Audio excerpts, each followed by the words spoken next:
Welcome to the next session of Power Electronics and Instrumentation subject.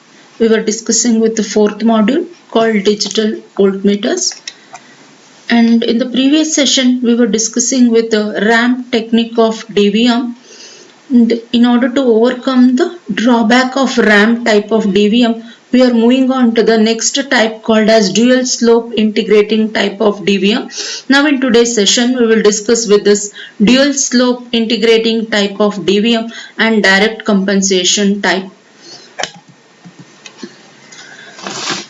The drawback with the ramp technique was a more noise which is superimposed due to the superimposing of the input signal as well as the ramp. Here we are taking the average of that noise which is superimposed, and it is having this dual slope integrating typing is having an excellent noise rejection. That's why we are moving on to this digital type of dual slope of integrating type of DVM. Here the voltage is integrated and the slope of the integrator output is proportional with the input voltage. After fixed time, the input voltage will be disconnected from the positive voltage to the negative voltage, and it will cause the slope integrating, means the output of slope in terms of negative slope will get, and which is constant and proportional to the magnitude of the input voltage. And this is the block diagram of a dual slope integrating type. Here we are having the input, initially the input EI and ER, positive and the negative input, which are connected through a switch SI and SR. Initially this is in contact with, it is closed with a SI switch, and the next stage is the integrator stage where R and C are responsible for the integration, and the output of this integrator is loaded onto the comparator called as a zero detector. Here we are comparing the output with respect to the ground. If this condition satisfies, then it will going to, if the output is available with the E0, it will be under enabled condition. This enabled condition will going to open the gate.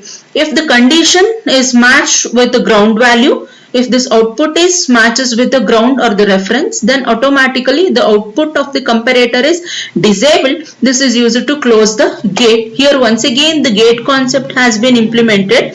During the interval of gate open and the close, we are passing the oscillations, means we are passing the number of pulses, and the same will be counted by the counter. The output of the gate is connected to the counter and a display which is used to count the number of pulses which are travelled in the time interval of gate open condition, and the output of this counter is connected to the flip-flop which is used to change the logic level 0 and 1 in order to drive the switch. Okay, the switch drive is connected to the switch in order to drive between the SI and the SR. Initially it will be at the SI, means the positive voltage, and then once the counter value reaches the maximum, then the flip-flop will changes the logic level 0 to 1, then it will going to operate the switch drive, then switch is connected to the next value, that is negative ER, means switch is connected to ER. At the initial value, at the start pulse, the pulse resets the counter and flip-flop to a 0. The output of the logic level will be 0. The SI is under closed condition and the capacitor will start charging. When the integrator output reaches the 0 or it output exceeds the 0, the comparator output changes the state which opens the gate and counter starts counting. When the counter reaches the maximum count, the clock pulse will in the next clock pulse, all the digits in the counter will go to 0, 0, 0, and the counter activates the flip-flop to logic level 1. This will going to disconnect the EI and connects to the ER, which is connected to the integrator. And here the integrator output will have a negative slope which is constant. This integrator will have the output of negative slope which is constant, and once again the comparator output changes again and blocks the gate. Here the discharge time T2 is the charging, the T1 is due to the slope proportional to EI due to the positive voltage, and This T2 is the constant slope proportional to the ER due to the negative voltage. But the voltage is proportional and constant with the magnitude of the slope. Here the comparator output changes again and going to locks the gate. Discharge time T2 is proportional to the output voltage. Counter indicates the count during the time T2. When the counter finds E0 is 0, the counter will automatically stop and pulses will be counted by the counter. So it is having a direct relationship with the input voltage. So here once again the number of pulses which are counted at the counter will going to indicate the voltage which is to be measured. And here we are using a technique of converting the voltage into time conversion. We are not at all directly measuring the voltage. We have converted that voltage to be measured in terms of the time interval, time conversion. Here where the combination of T1 and T2 gives we are taking the average of the slope in order to take the average of the superimposed noise. So it is having an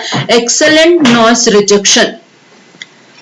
In the first diagram, it gives the information about the blocks of the dual slope integrating type of DBM with the integrator, comparator, and once again by using the gate concept. The second one gives the information about the dual slope type of DBM where time versus voltage, and T1 indicates the slope caused due to the positive voltage EI, and this T2 indicates the T2, T2 dash and T2 double dash is taking the average by considering the constant slope which is proportional to the ER. And these two slides gives the information about the dual slope integrating type of DBM. And the next slides gives the difference between the major differences between the ramp type and the dual slope type of DBM.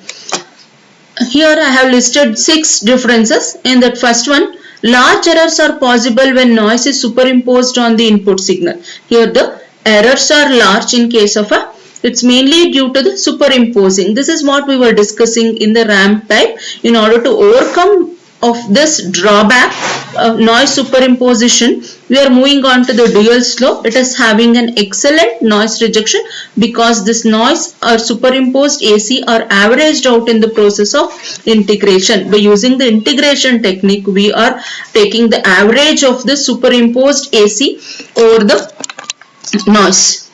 And next, the circuit complexity is low in case of a ramp type. In the circuit complexity is moderate in type of dual slope DBM. Input filters are required in case of ramp. Here filters are not required in dual slope. Low accuracy and accuracy depends on the stability of oscillator and the linearity of the ramp. Here completely depends on the linearity of the ramp accuracy. But in this accuracy of DBM is very high. It is independent of oscillator frequency. And this ramp is poor stability, but dual slope integration gives a high stability. And here the speed is very slow in case of a ramp type. Comparatively, it's high speed in case of a dual slope. These are the few major differences between the ramp and the dual slope type of integrating. And the next one is a most commonly used kind of DBM is a direct compensation type of DBM. It is based on the principle of ADC. It's a conversion of analog into a analog to digital converter principle, a technique called as direct compensation. Here the input signal is compared with an internally generated voltage which is increased in steps starting from 0. Here the number of steps required to reach the full compensation is counted. And this is the block diagram of a commonly used direct compensation, which is also referred as a staircase ramp type of DBM.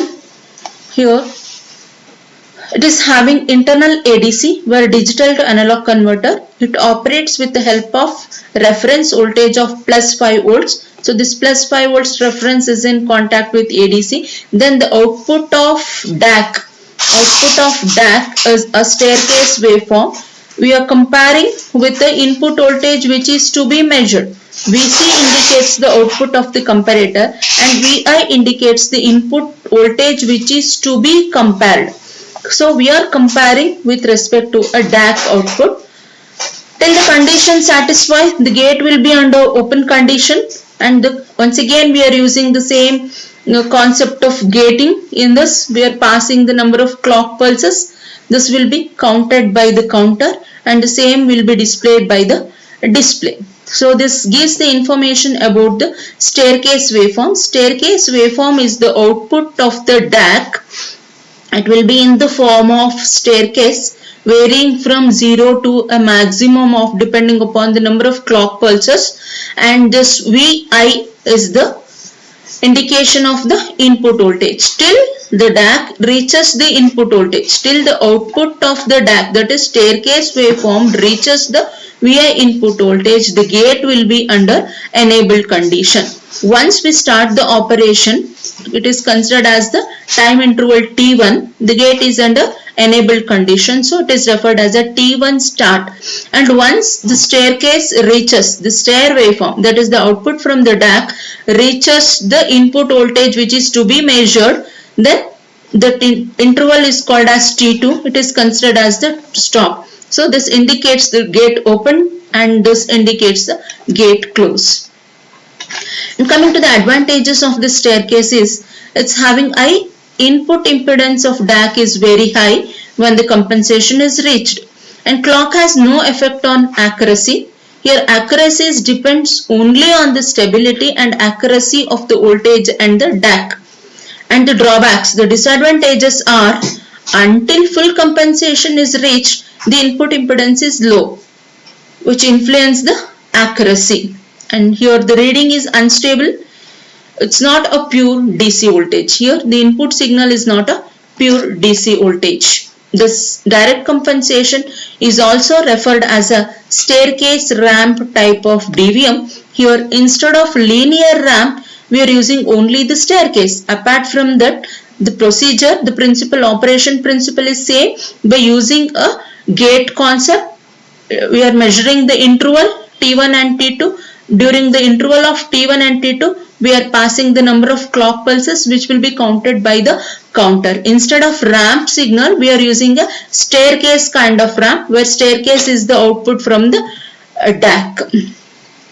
So these are the advantages and the drawbacks. In the next session, we will discuss about the further topics. Thank you.